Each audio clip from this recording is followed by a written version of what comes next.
Greetings, my brothers and sisters.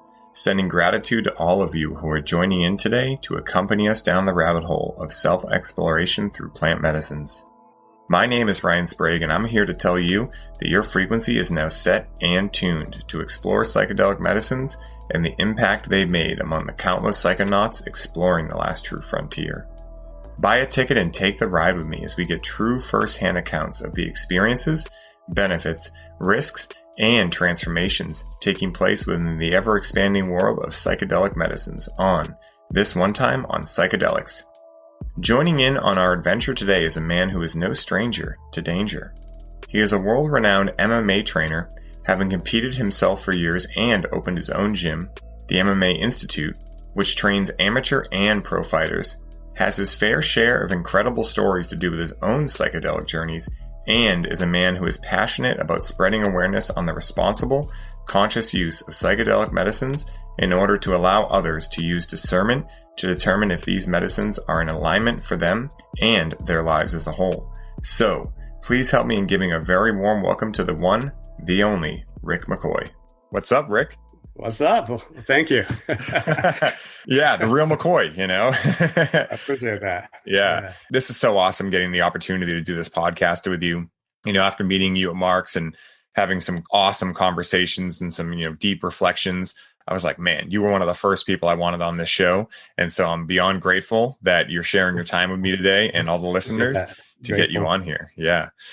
Gratitude, brother. Yeah, man. And, I love to start at the journey you've gone on with psychedelics, because I've found that with Highly Optimized and the other podcast I do, starting the show the same way every time, it's cool. And also like a general path for people, it's more obvious, right? Like, oh, I went through something dark and then blah, blah, blah. But with psychedelics, with all of us growing up as them being illegal, being frowned upon, being bad, quote unquote, I really feel I love getting into how people first heard about them, whether they were opposed to them in the beginning, and then the path they took to become more enlightened with them and more okay with their use, more applicable in their lives, right? Having more applicable use in their lives. And so I'd love to get that, little 411 with you on how you first got started with psychedelics. Were you originally opposed to them? And what was that journey like?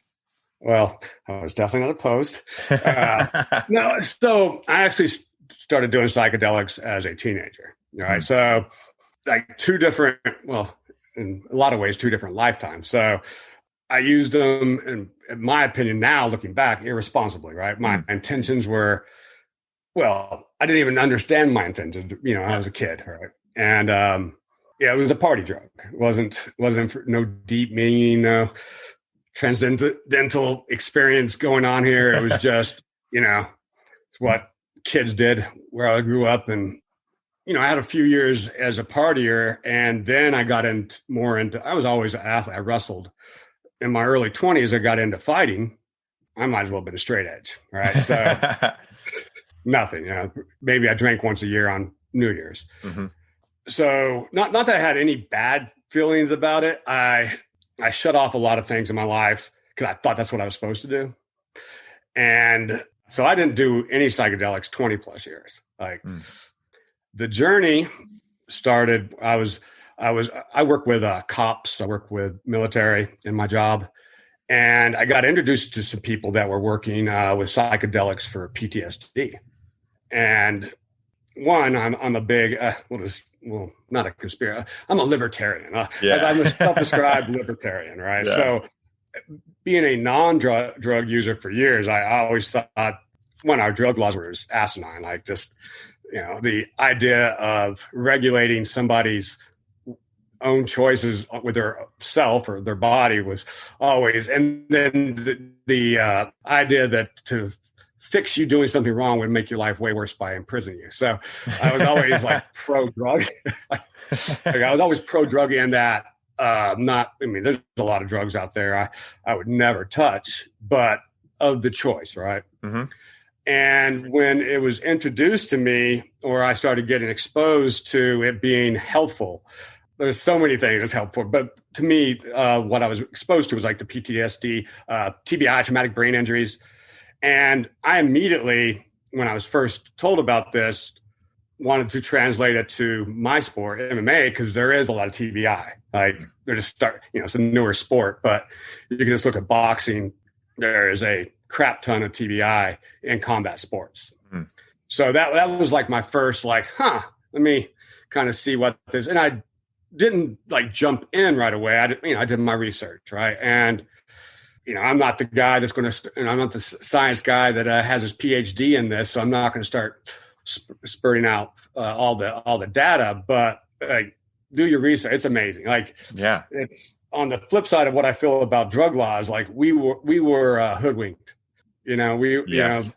It was the opposite of what I was told. I was told, I came up at the time they were literally telling me if you did acid, and your brain was bleeding. This is your brain on drugs. Sounds terrible. Yeah.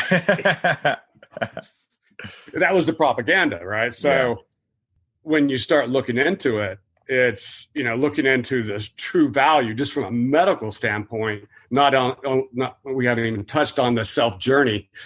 It was a hard yes. I wanted to learn more as a coach.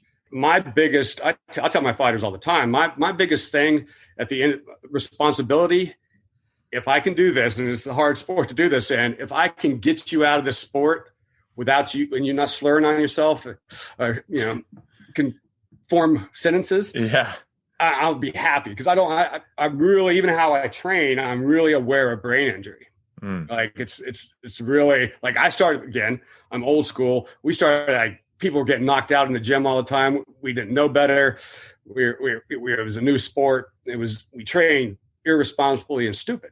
Mm-hmm. But now, I have seen, I've seen people when I started, I see them out and I'm like, I feel bad, for lack of a better word. They're fucked up. Yeah, absolutely. And I'm somewhat fortunate. I can somewhat put. But anyway, so that was my original, oh wow, this sounds amazing. I really started delving into it, and I'm very lucky. Some of the same. I'm very connected in a lot of different worlds. So when I started going down this journey, I started connecting to the right people, and that's really where I'm super blessed. That's beautiful, man. Yeah. And it's so interesting too, because it perfectly lays out. I mean, I wrote some notes down, shutting us out to what is out there, right? Which is what the mainstream tries to do, right? And really we could, you mentioned conspiracy theories, and, I've been known to fall asleep to conspiracy theories. That's like the funniest thing I heard. And so I use it everywhere because I love entertaining the things that are not the typical paradigm, right? Because really, what do we know? We know nothing. Right. And I forget who said it, but one of my favorite quotes is wise is the man that realizes he does not know. Right. And that's one of the most important things that, whenever anyone tells me don't ever do that, it's terrible. I'm like, well, let me go figure it out for myself, and do your research. Right. Yeah, of course. Yeah. Absolutely. And, of course, right. Set and setting and all those things. And just like you said, there are certain drugs where I didn't need to go try that for myself to realize it was a terrible idea. I was fortunate/unfortunate enough to see examples in my life from friends and family members and such that made me realize I really don't need to do that, to figure that one out. Those are easy ones to figure out. Yeah. It's like, if I'm going to sell my house for it, probably not the drug I want to do, That's a good litmus test for sure. Yeah. And if I need to redo it every 5 minutes, probably also not the drug I want to do, and that's why, I was lucky enough that the first psychedelic I tried was cannabis. Right. And a lot of people are like, psychedelic cannabis. It's like, yeah, it's a psychoactive drug. Right. And so when I started experimenting with that, it started opening me up to my soul. And I had, that's not what the 18-year-old me would have said. It would have been like, I can watch Star Wars and really just tune out and go somewhere. Right. I had no idea what was happening. But now that I look back on it, it was like, oh, I was exploring my consciousness, and I was using something that invoked imagination, aka Star Wars in this scenario, to invoke imagination in my life, because imagination, and really just the whole idea of imagination, is a true human superpower. And I found that one of the best ways for me to access that is through psychedelic medicines. And it doesn't mean that now I need to use them every time I want to tap into meditation, but they've acted as training wheels for me to get reintegrated into my right brain and be able to actually speak to these things and use them consciously and responsibly. And, one of the things you mentioned about how hey, you're ruining your life, so we're going to definitely ruin your life by putting you away. I mean, let's just think about how crazy it is that things like DMT are illegal, yet we make it in our bodies. So right now, right now, me and you and everyone listening to this is breaking the law just by having our own DMT floating around our system. Right. And for anyone listening who hasn't tried a breathing technique where you do a hold and squeeze at the end, you'll feel something weird. And if you ever get the opportunity to experiment with DMT, you'll be like, that was very same, and especially if you're, using other medicines and you then combine breath work into it, where you already have more DMT floating through your system, stuff can get interesting real quick, and so really what it comes down to is, what are you using it for, right? If you're using it to get fucked up or to, party or whatever, I'm not going to say that I've never done that, right? Of course, we've all done it. And there are times where I'm at a music festival and I choose to engage with a psychedelic on the premise of, hey, I'm going to have a lot of fun. But it's that purpose of actually stopping for a second and going, why am I interacting with this, right? Is there a reason? And that reason could be as simple as just what I said, right? I want to have a really fun time and I want to be more connected to the people around me. Boom. That's a good enough reason. When I've heard people talk about this before, and this is one of my main gripes with plant medicine circles, is they talk about it so seriously. And the Dalai Lama is a perfect example of this, right? Not that, but the idea that if you can't laugh about something, then you're probably taking yourself and whatever you're taking too seriously. Of course, be conscious, be responsible, make the right decisions, but always remember that you can have fun with psychedelics. It's not it's just what your definition of fun is. Is your definition eating a random something at a music festival and just guessing? That's probably not actually going to be fun, right? It's true fun. Terrible. Yeah, it's true fun. It's actually saying I'm owning this experience. I feel safe in the container I'm in, and I know that I've checked in with my body, I've checked in with my soul, and it's a go. It's a green light. So now I'm going to have fun, and I'm open to whatever comes through, because that's, I feel, where fun stops, right? Fun stops where all of a sudden you go, wait, I didn't expect this. I'm sure something about psychedelics is there are plenty of times where there's challenging things that come up. And if you're not prepared for that, things can get unfun real quick. My opinion is there's where a lot of the growth is. Yes, absolutely. Yes. It's great you say that too, because, what are we really invoking to come out, or what is the invitation? One of the potential invitations of interacting with psychedelics, allowing your inner child to come out, right? You've done training camp. It's very interesting because fun is the point. Ben Joy Walker says it all the time. Fun is the point. In everything, in business, in life, in relationships, in your plant medicine use, everything. Fun is the point. It's just that we have to expand, or, the invitation is for us to expand our awareness of what fun can be. Fun can be crying your eyes out. Fun can be expressing emotion. Fun can be feeling anger, right? As long as you feel it fully, because then you'll enter bliss, And that is something that I've just been so enamored by in my own psychedelic journey. And so, I'm curious, with your own journey, the first time you reintegrated with psychedelics and tried them again for the first time in that 20 years, was that experience drastically different than the previous time, 20 years before? Was it, similar, same, but different? And if it was different, what do you think might have contributed to creating that difference? Totally different. Yeah.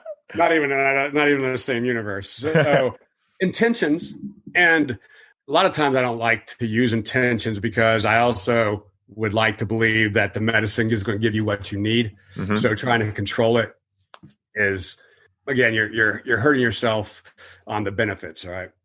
But going in with the intention of being open, intentions of surrendering, game changer. Absolutely. Total game changer. As a young kid partying, there was always a part of me wanting to be in control. Right. I wanted to let go, but I didn't even understand letting go. right? Like that wasn't, we'll just start there. I didn't understand what that even meant. Intentions are a lot again, because if you go in with, I'm going to do this for this certain reason and not surrender, again, you're really closing yourself off to a lot of what the real benefits are. Mm-hmm. So we'll go back to being very fortunate. Before I delved in, I talked to some really experienced people, and experienced on the side of helping people. All right, like not just experienced on drugs, but using these drugs in clinical settings. Fortunate for me, in clinical settings, using these drugs to help people with array of issues. And most people will, unless you know people, will never even get introduced to those type of people. And I'm very fortunate. Yeah. So I had the long discussions. I had prep. I had, I went in, and really my whole first time was, I'm going to surrender. Like that was at the forefront of my head. And that was everything. Yes. Yeah. Yeah. And, you said it perfectly, because, the masculine to me equals control, right? Rigidity, structure, right? Which is great. There's a time of day where you want that. When you're in business, you want to make sure that, within reason, you're trying to control what happens, and, make sure that like the people that are working for you get paid and all those types of things. And the feminine on the other side is flow. And so when you're engaging with plant medicines, how I've always seen it is it's more of a feminine act. And so, allowing yourself to let go is really the best medicine I have found for psychedelics. And one of the things that I also wrote down was, you were saying, if you go into it with a very specific reason and then you try to control, like, no, I need to figure that out, you set yourself up for failure, potential failure, because the reason could be deeper, right? Like you could be challenged with something you're going through with a romantic partner, right? And so you're like, I really want to figure this out, right? And then all of a sudden stuff starts coming up about your mother and father, and you're like, no, that's not what it is. It's this, right? And so they're going to show you what you need to see, regardless of what that is, Exactly. Now, you might have to deal with some things.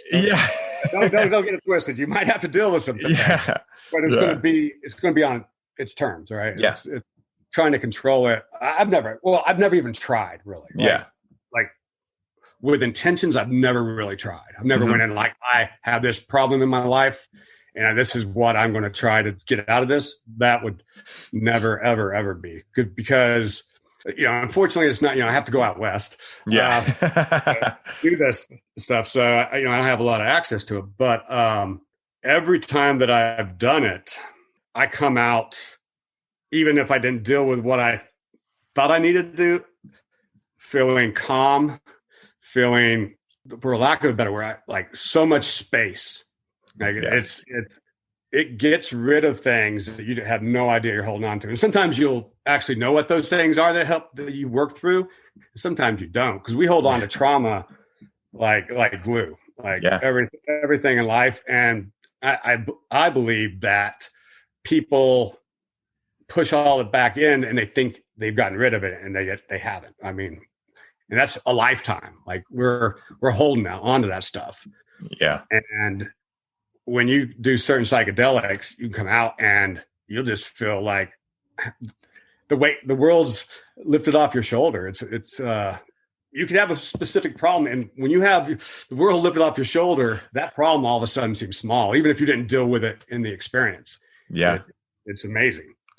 Yeah. And, it's like that classic, you sell yourself what you want by getting into the psychedelic, right? Like, oh, I'm looking to, this is my intention, blah, blah, blah. And the psychedelics give you what you need. It's 100%. The same way sales works, they're the ultimate salesman, or saleswoman, and it's funny, man, because it's so funny because, as I've started to get that more, I have this feeling when I go into it, right? Of course, we know we're comprised of different parts, right? The soul, the ego, the inner child, the heart, various different parts.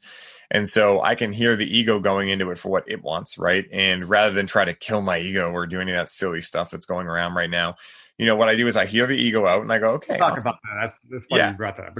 Yeah. We'll hop into that too, and how words are spells, right? And if you're going into something saying that you want to kill a part of yourself, might be setting yourself up for another potential failure,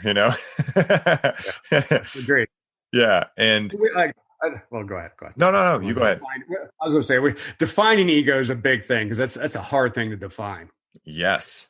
Yes. Yes. And also it's like, it's such an important part of us. Like, I love being Ryan. I love having long hair. Like, I love having blue eyes, right? Like, those things matter to me because I allow myself to have humanness, right? Like, I feel as though so many, and again, like, I've seen it happen almost to myself too. When I was first getting into this and taking some ideas from the people that I was getting turned on to psychedelics from, they're like, yeah, kill your ego, bro. You know, it's the thing holding you back. And what I realized was, no, the thing holding me back is thinking that I have conflict with a part of me and that I want to kill it. Right. Like, so like, you know, I see the ego as a dude doing 90s gym bro workouts, right? Like getting huge lats, like doing bodybuilding. And I love that part of me, right? Like, I love that part of me that likes to show out and do all those things. It's just keeping it in balance and making sure that it's not running the show, because the mind is a machine, right? Man is not a machine. Mind is a machine, and man gets to use the machine and connect with it in a deep way if he or she chooses to.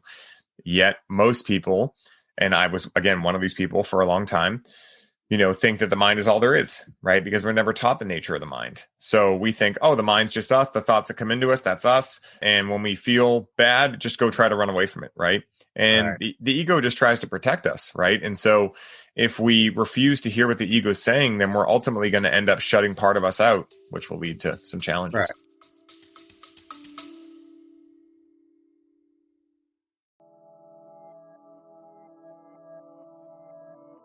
Hey, everybody. I hope you're enjoying the show. I wanted to take a quick moment to let you all know that the doors are officially open for the Conscious Cannabis Collective. And as such, this is the last week you can sign up and receive all of the bonuses we're currently including. This is the last time I will be personally onboarding those of you who sign up with a complimentary one-on-one session, and you'll have the ability to get the Grow with Cannabis course for free during this limited time. For more info on how you can take advantage of this offer, head down to the show notes for this episode and secure your spot today, as we only have so many spots left and they are filling up quickly. Now back to the show.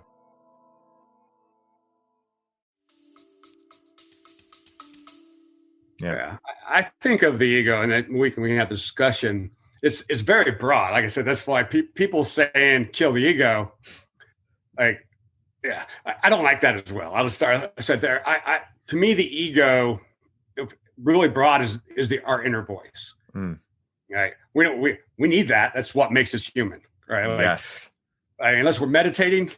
Yeah. And, right. I mean, everything before we talk, and that's good. I mean, that's, again, what makes us human.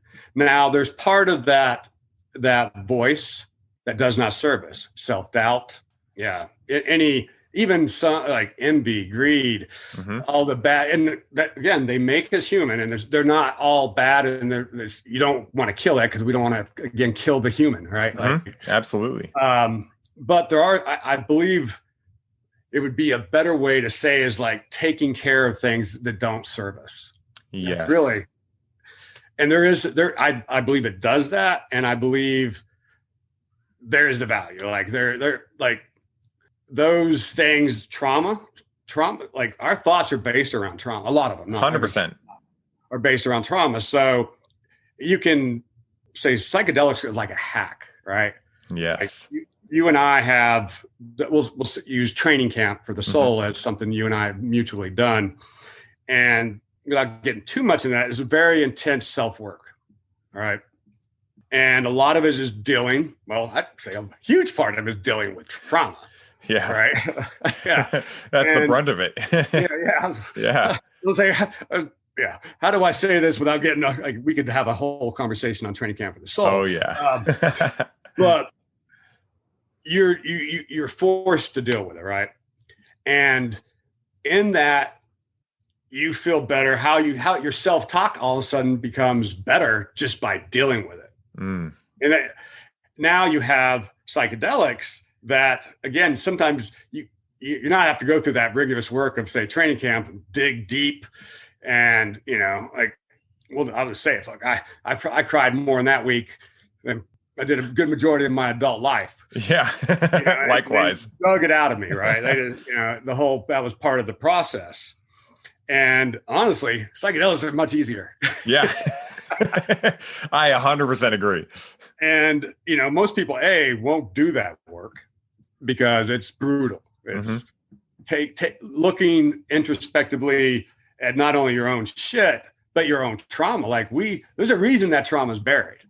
Like I think through adaptation and as humans, we've learned, it's like I tell people, and a lot of people know this, but when you think about it, it's like, you can't remember pain. Like, think of the most painful injury you ever had. You can remember you were in pain, but you cannot actually recall pain. And I think it's the same thing with a lot of trauma. But you push that true feeling away because for self-preservation. Yes. We'll just go to pain because it's easy. Like, I burned myself on a stove. And if I could recall that pain just by thinking, I'd probably never cook again. Yeah. It's a good adaptation because but the problem is, again, with now that trauma, it's there. Right. So you either have to put the work or you can put the work. And psychedelics, I tell people when I talk to people about psychedelics, do your research. Like, I'll tell you what I think, but again, I'm not the scientist. I'm not the PhD. And there are a lot of people out there, we're fortunate, man. Like, we live in a time, like, John Hopkins is working with DMT, every major medical, especially out West, they're doing clinical trials. They're really, really delving deep, especially into, a lot of mental anxiety, depression, obviously the PTSD, the TBI. We're very blessed at the time we're living in, and we have not access just to a drug, but we have access to the knowledge. So you can not only say, that sounds interesting. I was lucky enough when I started going down this journey, I got right in front of actual medical documentation of what I'm going to get, what's going to happen to me. And for me, that made all the difference in the world for me to jump in. And we're very lucky. And now that we can do that, we can now start this, we can chip away. Like, this, it's not a one-time deal. Yes. It's like layers of an onion. Yeah, it could be. I'm not saying that's wrong. I think after COVID, I think everybody should do it. Because we 100%. Because we can get into the sympathetic and parasympathetic nervous system, which is a big deal with some psychedelics, and it takes us from sympathetic into parasympathetic, which essentially takes us from fight or flight into just being. Right, and we come into this world just being. We don't know nothing. Like, we don't have the stress. We haven't got on the hamster wheel yet, right? Yes. Like, as humans, that's where we would like to be. But we'll go back to our imagination, our drive. As beautiful as it is, it's created this society culture of just high stress, chasing the next thing. And I don't believe humans were made that way. Like, that stuff happened very quickly in our evolution. Like, we're going across here. Yes. And what happened there is another whole fun thing I'd love to get into, and we'll get into it at Mark's house probably, of like what changed in the human being evolution that made us spike that quickly. If you follow Terence McKenna's theory, right, there's a very real possibility that humans started interacting with psychedelics through the form of mushrooms, and that allowed us to have neurogenesis, grow new brain cells, increase our brain size, have a frontal lobe, and start creating personality and awareness. I 100% believe that. Yeah. And there's also the theory that we actually came from fungus. So yeah. We're most similar to fungus. I was just saying that this morning to my trainer. He was like, aren't we most similar to, like, a monkey? And I was like, no, that's what it looks like. But actuality is that we're most similar to fungus. Our DNA is closest in relation to fungus. Knowing that it should make people think. Like, yes, wherever you want to think, but just think about it. Just think about it. Yeah. Like, And what you just, stated there with society, that is a perfect like depiction of the ego running amok, right?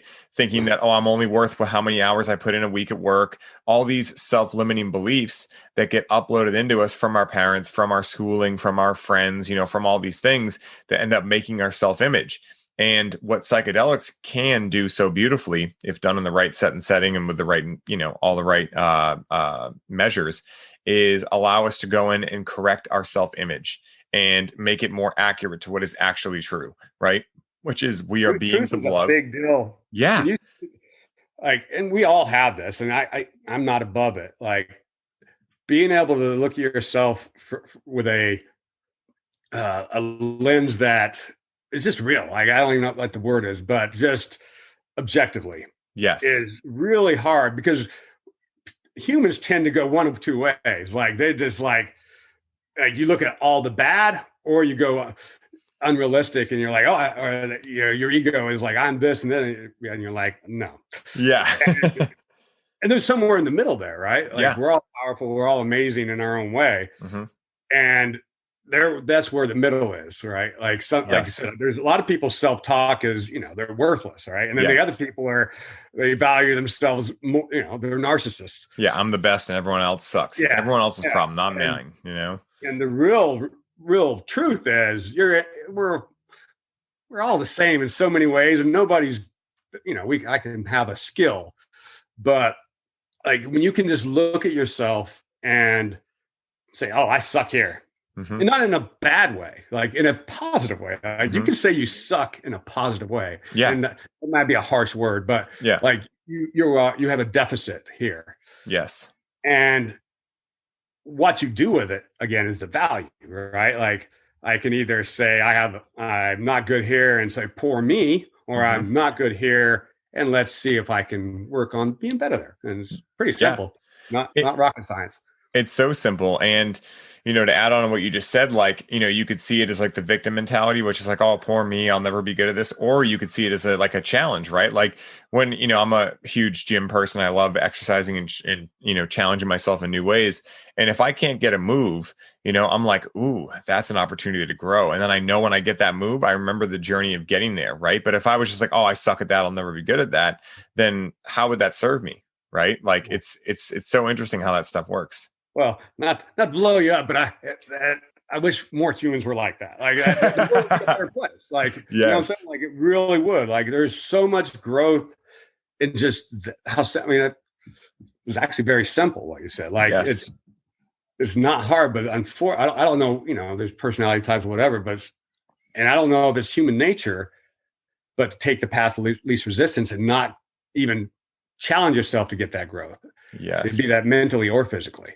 Yes. And I don't know if it's being, technology being plugged to screens. I don't know, I'm assuming there was lazy people and that's throughout time. But I think it's just more and more because, life, like we can fuss about a lot of things, but I tell people all the time, like we live in a time like a homeless person, a teenager has more at their fingertips than what a billionaire had 20 years ago or could have had. Yes. Like we're just living an amazing time. Like people should be so grateful just of our past and where we are because we don't have it hard. If you look at true. It, like, we're not fighting. We're not killing for our food. We're not. You can. That's another talk. But yeah, we have everything at our fingertips. COVID showed like Amazon. Had a record-breaking year because nobody left the house. They had everything delivered to their door. People didn't even leave their houses. And some people were okay with that. Yeah. Yeah. I was not. Yeah. I was not one of those people. Yeah. I'm a very extroverted person and it was a big challenge for me, but again, it just started as a challenge. Like, okay, cool. How is this working for me? Okay.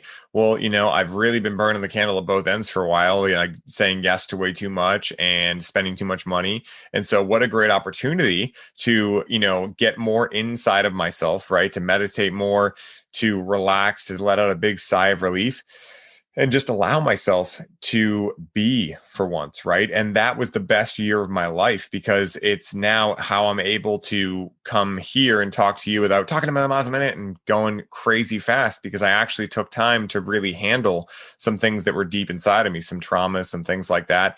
And what you were talking about, with the whole, like, we live in the best time. I always say that, I always say it'll either get better or worse from here, but this is definitely the best time we've lived in, right?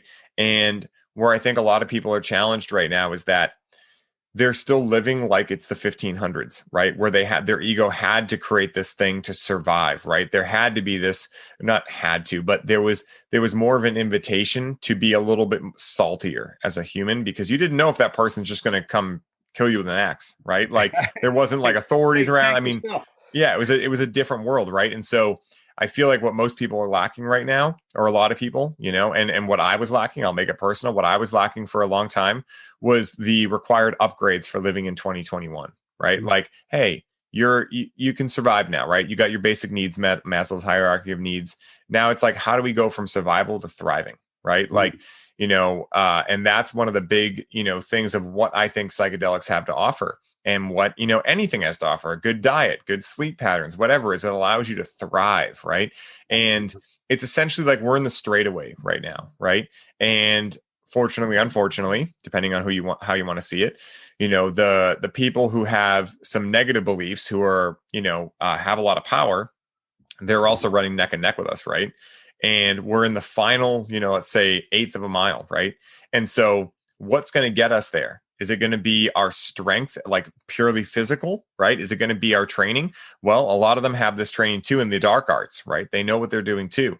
So what's going to get us to that final race and win is love, right? And it sounds so hippy dippy, and I don't care, because it's honest, right? And until you've disintegrated on psychedelics and felt what pure love feels like, you might not understand what I'm talking about. That's okay, right? Go find your own experience, and that's like one of the most important things I always want to say with this show is, like, intellectualism is a common cover up for fear of direct experience, right? Mm-hmm. And so, you see that happening right now with the age of information, right? There's a lot of smart people, right, or intelligent people, but there's not too many people that are wise, right?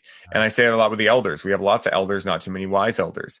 And so what does that mean? Well, they can tell you what addiction feels like, but they haven't gone through it, right? That's maybe a bad example, because you don't want to go through addiction, but they can tell you what the experience of psychedelics are and what they might do to your brain and all these things, but they don't actually know how to quantify that experience, because they've yet to have it themselves, for a lot of the people that are against them and things like that. Right. And so there's this whole other side of the conversation too, where really our science that we uphold as like the honest truth, right? Which is funny, because most science is bought and paid for these days anyway, but it's quantitative in nature, right? So what can you measure on a scale? But we all know, and I'll give you an example that anyone listening will be able to go, oh, okay, I get that. There are things we cannot measure that still exist, right? And these are some of the most governing forces of the universe. And so, for an example, I imagine everyone listening to this loves someone, right? They have love for someone, for something, for a hobby, right? Tell me in how many units of love you love that person, right? It's not measurable, but it doesn't mean it doesn't exist, right? It just means that we only see 4% of visible reality. And so if we choose to only believe what we see, then we're missing out on 96% of what's out there. And again, like, this comes from the right brain, which is where humans were back in the days of like ancient Egypt and things like that, which is why they were much more spiritual, which is much more like why the sacrifices we always see and we're like, oh my God, they were doing human sacrifices. Most of those situations, again, I'm never going to go binary and say all, but a lot of those situations, I'll say that, were like that person wanting to be sacrificed because they knew it was going to do something with the universe, and they knew they were infinite, and they knew a lot of things that we are as a society have yet to accept, right? And we're not there anymore because we're more left-brained. And again, it's not inherently a bad thing. It just means that, like you said, finding that balance. I believe the goal of being a human being, if there is one goal, is to balance perfectly between the left and right brain. Be analytical, also be spiritual and artistic and creative, right? Like, creativity is not something just reserved for the artist or for the musician, right? It's something that all of us can bring into our lives, and psychedelics can be one of the best ways to just snap you out of it real quick. Yeah. Oh, 100%. You brought up love. Yeah. Like, not... I'm sure it would have came up, but perfect. Like, yeah. As men, the masculine side, we have a lot. Well, I think society has told us how we're supposed to express love or not express love. And one thing that psychedelics have done for me personally is just accept, like, I'll just say it, after my first experience, and in it, I was actually told this was what I was saying. I was just screaming, I am love. Right.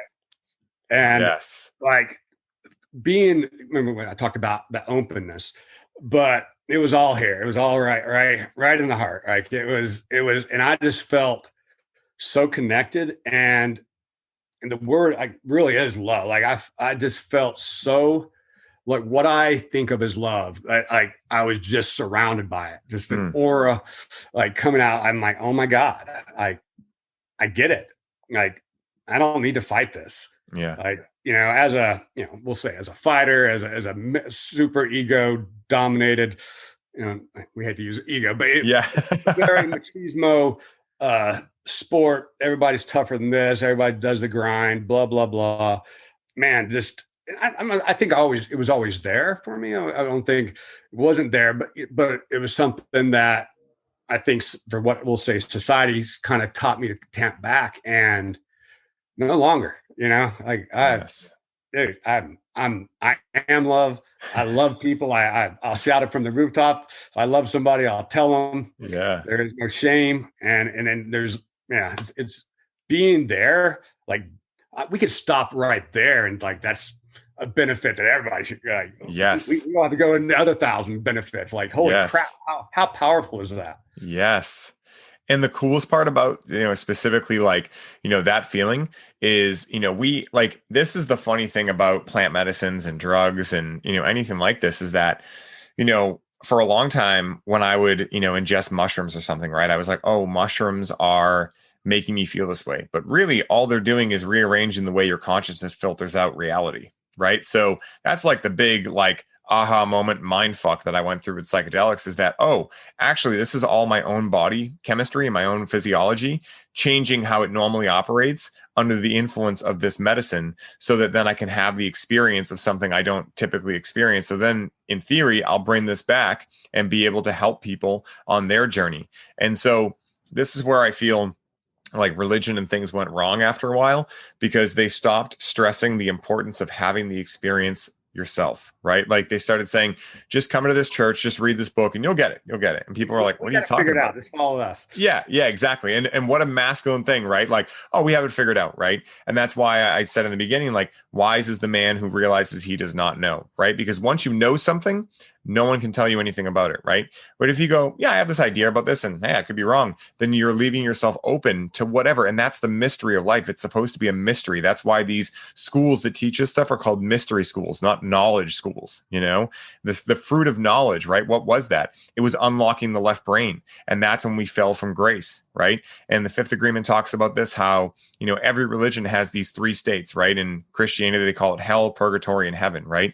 But really, these states are able to be accessed while we're human, and they're meant to be accessed while we're human. I know you've had a 5-MeO experience before. I've had one. You know where we go after, right? Like there's nothing except heaven. Yeah, and exactly. It's freeing. Yeah. To dissolve oneself right now in this time, to just sensation of dissolving. Yeah. It's so freeing that you don't realize it till it happens.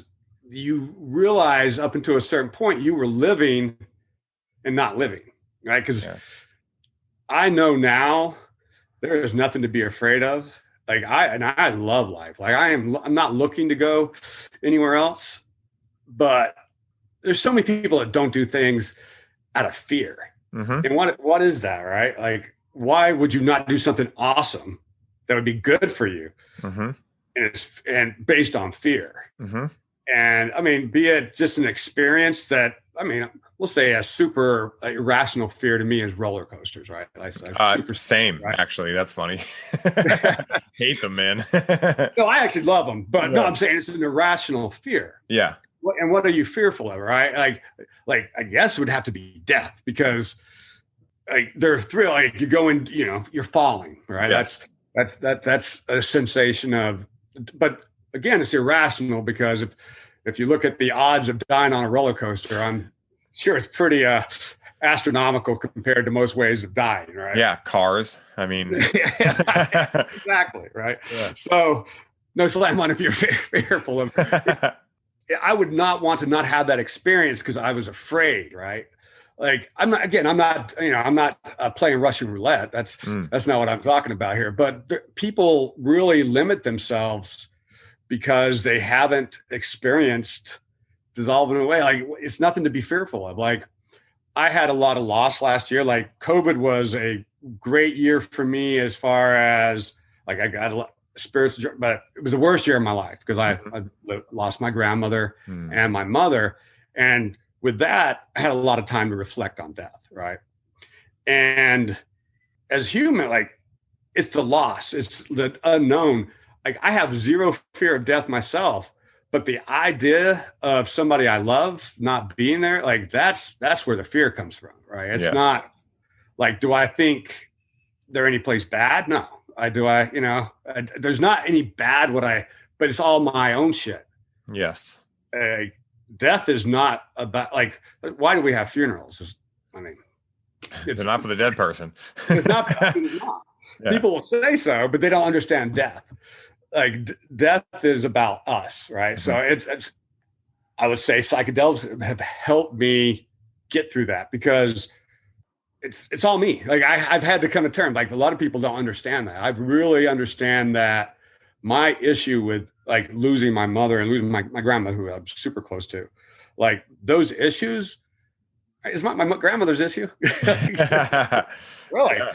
Like it's all for me. It's almost like a selfish thing. And once you understand that there's nothing bad there, and you can like life is very fine. It's a short thing, right? And so what will be, if I live 30, 40 more years, cool, but that's a blink of time, and then I will be part of that energy that they're part of. Mm-hmm.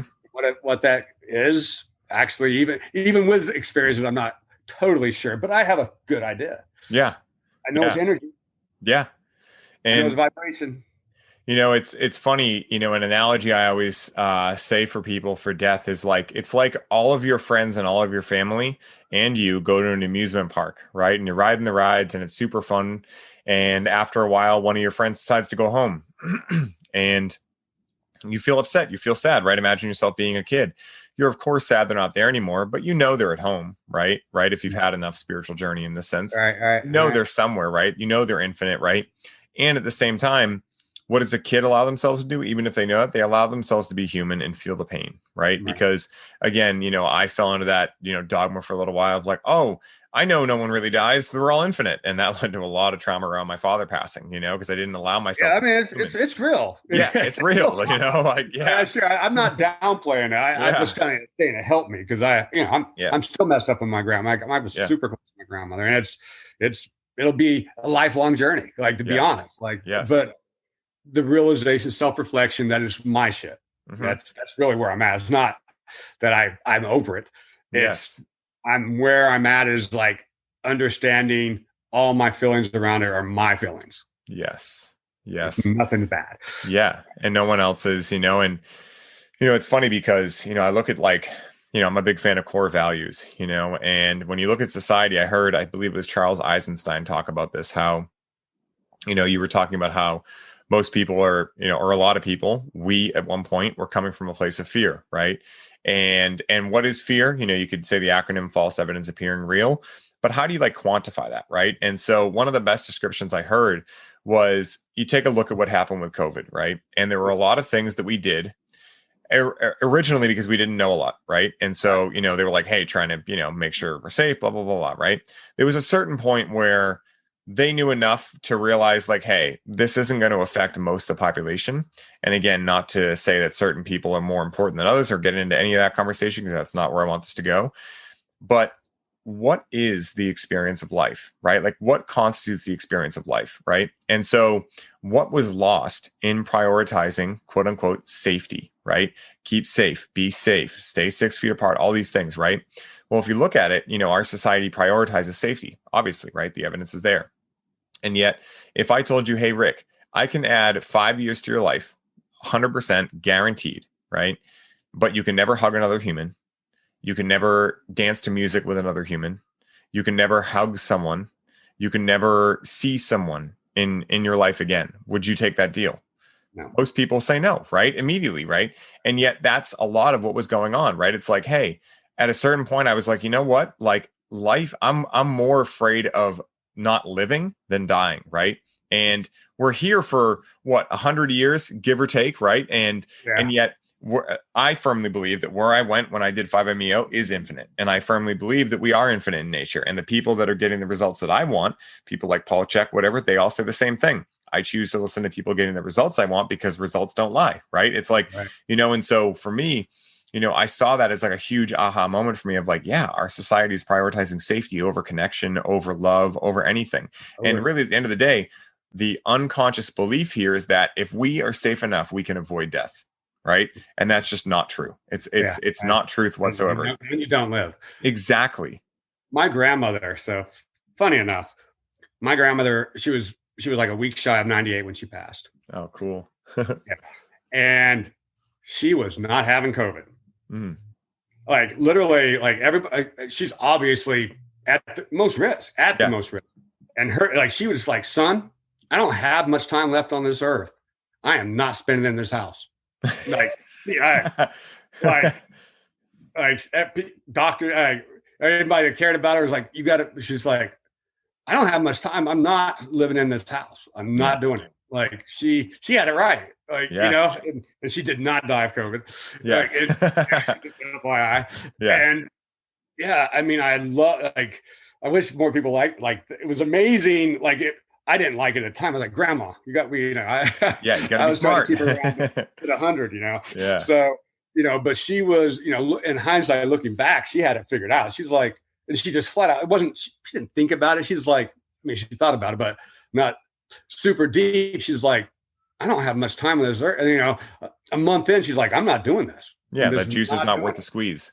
Yeah, exactly. Like, I'm safe. But I'm not living. I mean, it took somebody who was 100 years old to really put that into perspective for me. Because everybody else, 100, not everybody, but a lot of people like, oh, we got to protect the elderly. And I was on the same mind frame, but she was not. Like, she really figured it out. I thought it was like, in hindsight, it was like, oh, exactly what you're saying. Like, she just had it figured out. This is short.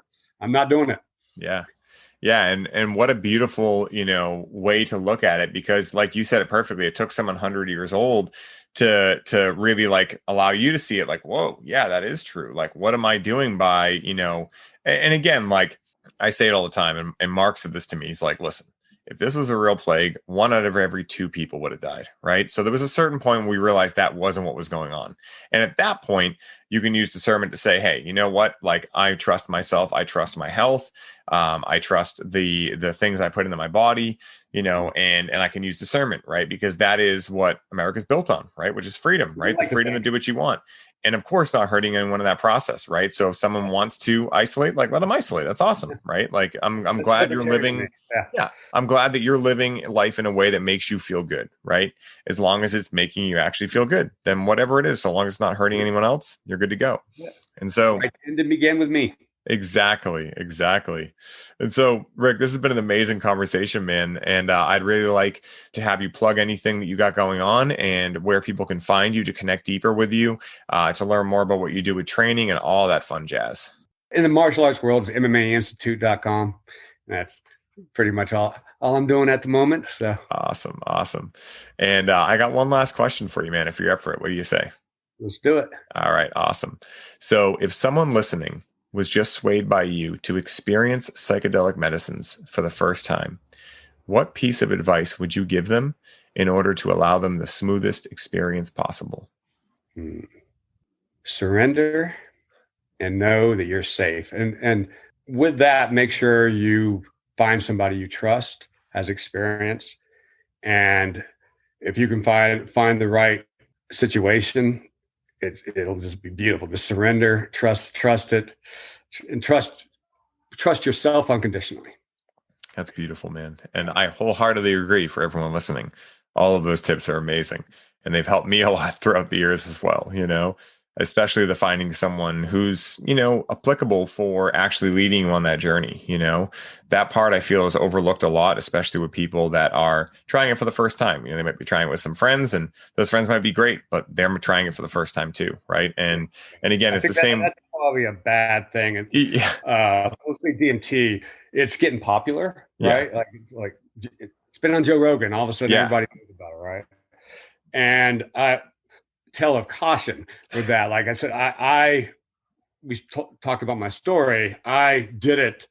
I went out west. I had people that were literally doing it in clinical settings, and not only was it safe, they had experience. And it's not something that you want to do with somebody that just has experience. Everybody has to get the experience, but find the right people. Don't just be safe. I believe it is safe. I don't think it's unsafe, but there's a lot of value to having somebody that has experience, and then you personally trust you. And it can be whatever there has to be a relationship. Like it could be a short relationship, but you have to feel very comfortable because that person is going to take care of you. Yes. And I don't think I could truly surrender if I didn't feel like I was being taken care of. Also, there would be the paradigm. If I didn't feel that way, I couldn't surrender. 100%. It's very similar to getting your hard drive reformatted, right? It's a pretty safe process, right? But you want to make sure that if you haven't done it before, you have someone there who's reformatted hard drives. That way your computer doesn't come back a little different than it was supposed to come back. Great analogy. Analogy is my love language, Rick, so I'm coming out of them constantly. So thank you, man. So thank you. Yeah. So guys, from the first moment I met Rick, we gave each other the same smile and nod that anyone who is a seasoned journeyer in psychedelics and life as a whole knows. His aptitude for optimizing his experience of life is something that is infectious to anyone and everyone he meets, and is exactly what, in my opinion, the world needs now more than ever. His journey is one that anyone who has gone through their own challenges will identify with and have the opportunity to become inspired from. And trust me when I say that his journey as a whole is just beginning. Rick, thank you so much once again for being you, for putting love into everything you do, and for being a testament of what these medicines can do when used consciously and responsibly. And also, for anyone listening right now who's curious on how they can do their part in allowing others the opportunity to reframe their ideas around psychedelic medicines and the potential benefits residing within them, I invite you to take the lowest hanging fruit in doing this by sharing this show with anyone you love and leaving reviews on iTunes. Together, we can do our part in reversing the stigma on these medicines and create a better, more inclusive tomorrow for generations to come. Rick, thank you so much again for sharing your time, wisdom, and love with us today. And until next time, my friend, may your journey be smooth and full of light. Aho.